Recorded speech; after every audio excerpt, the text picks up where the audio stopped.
Break के बाद आपका स्वागत है। अवैध संबंधों ने एक और शख्स की जान ले ली।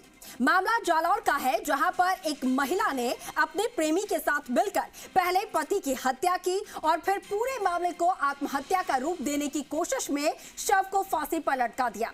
परिजनों ने अंतिम संस्कार भी कर दिया, लेकिन फिर तीसरे दिन पूरे समाज के सामने पत्नी का कबूलनामा सामने आया और इस सनसनीखेज वारदात का खुलासा हुआ।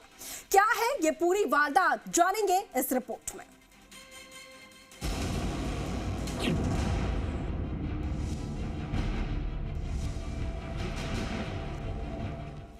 देश के कई हिस्सों से बेवफाई में कातिल बनी पत्नियों की कड़ी में जालौर की माफी देवी का नाम भी शामिल हो गया है।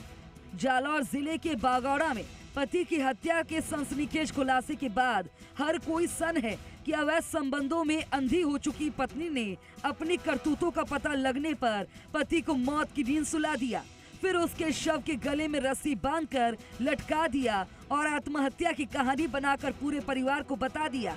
लेकिन वारदात के 3 दिन बाद ही इस पूरे कांड का खुलासा हो गया। अब हत्यारा प्रेमी और पत्नी पुलिस गिरफ्त में है।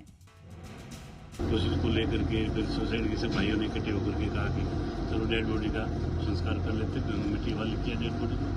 फिर पुरानी धारा 302 IPC और नई 103 क्लोज 1 में मुकदमा दर्ज कर आज कलेक्टर साहब के आदेशानुसार बोर्ड तय कर SDM साहब के नेतृत्व में डेड बॉडी को बाहर निकाला और पोस्टमार्टम करवाकर परेशान को अंतिम संस्कार किया।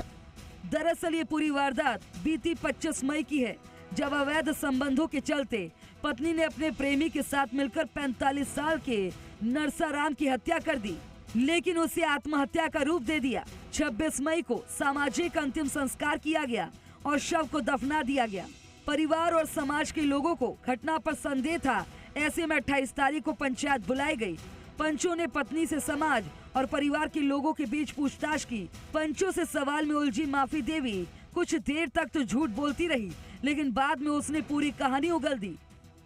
बीते गुरुवार को नरसीराम के शव को 10वें दिन कब्र से बाहर निकालकर मेडिकल बोर्ड की निगरानी में पोस्टमार्टम कराया गया। इस दौरान बड़ी संख्या में ग्रामीण शमशान घाट पर जमा हो गए। घटना के खुलासे के बाद गांव में भारी आक्रोश है। ग्रामीणों ने आरोपियों को जल्द से जल्द कड़ी सजा देने की मांग की है। हीरालाल भाटी, जी मीडिया, जालौर।